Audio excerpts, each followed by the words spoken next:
नमस्कार प्यारे बच्चों, आप सभी का एकेडमी स्टडी चैनल पर स्वागत है। जैसा कि बच्चे आप जानते हो, कल टेंस और वर्ब को लेकर कुछ नियम लिखवाए गए थे। 4 टेंस के: present indefinite tense, past indefinite tense, present continuous और यानी कि प्रेजेंट परफेक्ट। प्रेजेंट परफेक्ट के मैंने लिखवाए नहीं थे, लेकिन मैं आज इसी वीडियो के अंदर कवर करने वाला हूँ। तो यानी कि ये तो आपको नियम लिखवाए गए थे, जिससे आपको कुछ समझ में आए होंगे, कुछ नहीं भी आए होंगे। लेकिन आज ये जो डाउट है ना आपका, एक्सरसाइज के माध्यम से दूर होने वाला है। चाहे आप किसी भी एग्जाम की तैयारी कर रहे हो, 10th की कर रहे हो, 12th की कर रहे हो, या फिर जैसे नेक्स्ट महीने के अंदर बहुत सारी भर्ती आने वाली है। जैसे रेस्ट ऑफ हरियाणा की आने वाली है 3000, टीजीटी की आने वाली है 4500। लेकिन जिन बच्चों, या सीईटी आने वाला है, हरियाणा सीईटी आने वाला है। लेकिन कुछ बच्चे क्या, यानी कि अंग्रेजी से उनको डर लगता है। भाई यदि आप 5 मिनट की 10 मिनट की ये वीडियो देख लेते हैं ना, तो आप अपने एग्जाम के अंदर बहुत ही अच्छा स्कोर कर पाएंगे। तो इसके अंदर मैंने कोई टेंस वगैरह का कोई यूज नहीं किया है। भाई आपको कोई टेंस ये याद करने पड़ेंगे, लेकिन आप ट्रिक के माध्यम से ये चीजें आपको बहुत ही एकदम स्मूथली तरीके से समझाया जाएगा, बहुत ही बेस्ट अप्रोच के साथ समझाया जाएगा। लेकिन जरूरत है तो ध्यान से समझने की। तो मुझे उम्मीद है कि आप ध्यान से समझेंगे। तो चलिए शुरू करते हैं। जैसा कि पहला सेंटेंस आपके सामने, irregular work never dash bring success. तो आपको इसकी हिंदी बनाने की आवश्यकता नहीं है। तो सीधे जैसे मैंने प्रेजेंट इंडेफिनिट टेंस के अंदर कुछ नियम लिखवाए थे, तो उसमें ये एक शब्द था इरेगुलरली। जो इरेगुलर शब्द था, तो आपको इसको देखकर ही यानी कि यहाँ पे वर्ब फील करनी है।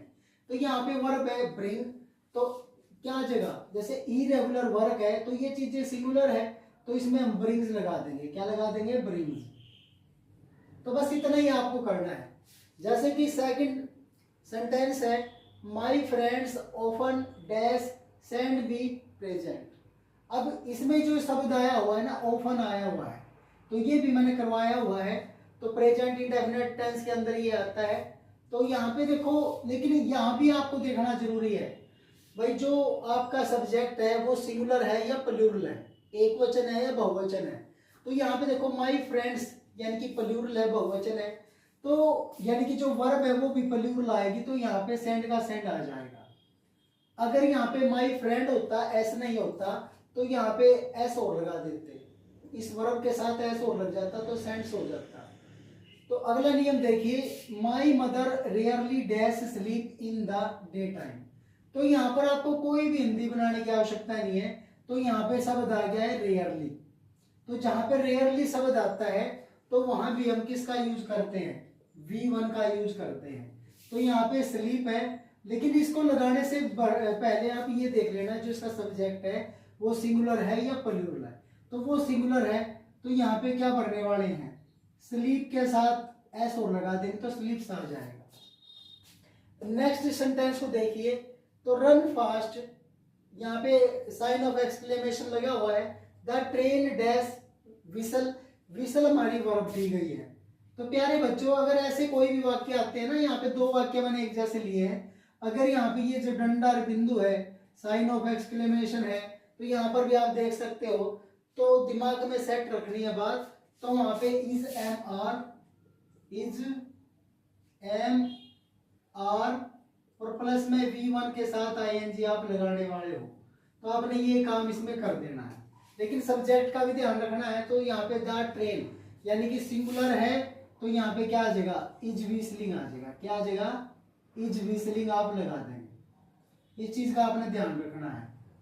जो आई है ये कट जाएगा, इसकी जगह आई लग जाएगा, तो इज विसलिंग आ जाएगा। तो यहाँ पे किसका यूज होगा? प्रेजेंट कंटिन्यूअस टेंस का। ऐसे ये है लुक स्मोक, यहाँ भी सिंगुलर है, तो क्या आ जाएगा? इज स्मोकिंग आ जाएगा। क्या आ जाएगा? सॉरी, इज कमिंग आ जाएगा। क्या आ जाएगा? Is coming. तो बस इतनी सी ध्यान आपको रखना है यदि आप अच्छे से स्कोर करना चाहते हैं। अगला वाक्य देखिए, ही dash by a new car last month.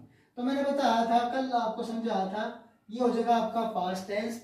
मैंने बताया था कल, जहां भी लास्ट शब्द आ जाए उसके साथ कुछ भी हो, चाहे तो लास्ट डे हो, लास्ट मंथ हो, लास्ट वीक हो, तो हमारी यहाँ पे V2 आने वाली है। क्या आ जाएगी? V2। तो यहाँ पे जो वर्ब है वो बाय दिया गया है, तो बाय का क्या हो जाएगा, बोट हो जाएगा, BOUGHT।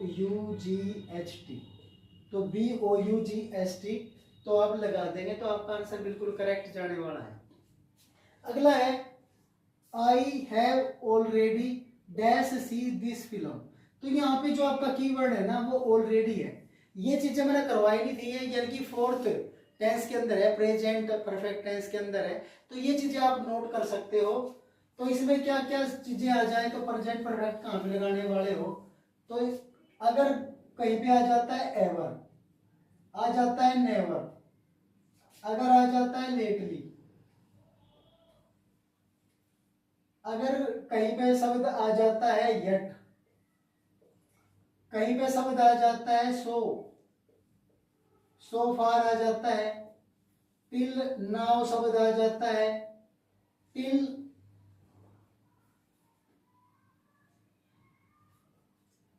टुडे शब्द आ जाता है, ऑफ लेट शब्द आ जाता है, टू दिस डेट। अगर ये शब्द आपको मिलते हैं तो आप वहां पे कौन सा टेंस भरेंगे, प्रेजेंट परफेक्ट। कौन सा टेंस भरने वाले हो, प्रेजेंट परफेक्ट।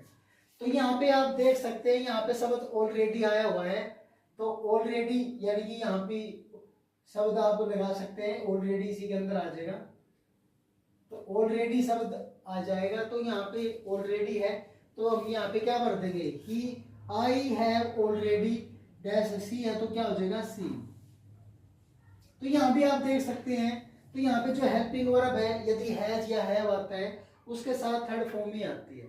तो इस इनकी जो की पॉइंट है, इनके माध्यम से आप भर सकते हैं। तो इनको याद रखिए दोबारा से, जैसे एवर नेवर, ऑलरेडी शब्द आ जाए, लेटली शब्द आ जाए, यट आ जाए, सो फार आ जाए, टिल नाउ आ जाए, टिल टुडे आ जाए, ऑफ लेट आ जाए, टू दिस डेट।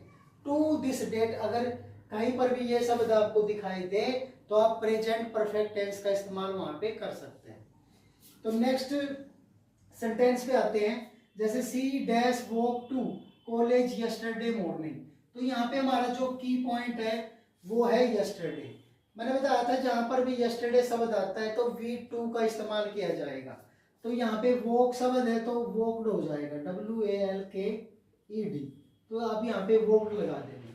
अगला सेंटेंस है this is February then the next month dash be March. तो यहाँ पे जो कीवर्ड आपका आ गया है नेक्स्ट।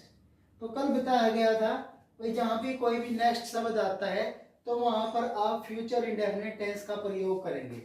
तो मंथ के बाद क्या लगा देंगे, विल, और हमारी जो वर्ब क्या हो जाएगी, बी, तो विल बी आ जाएगा। This is February then the next month will be March. अगला है, लास्ट है, my servant dash leave 2 week ago. तो यहाँ पे जो शब्द है हमारा कीवर्ड एगो शब्द है। क्या है, एगो।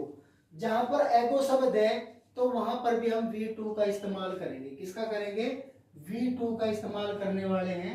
तो जैसे इसमें हम लगा सकते हैं, लीव शब्द है तो लीव की क्या हो जाएगी, लेफ्ट, क्या हो जाएगी, लेफ्ट। तो ऐसे आप फिल कर सकते हैं।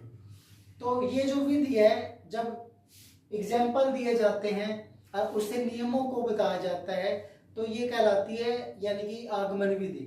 आगमन विधि में क्या होता है, पहले एग्जाम्पल दिए जाएंगे फिर उससे नियम बताए जाएंगे कि नियम कैसे बने हैं।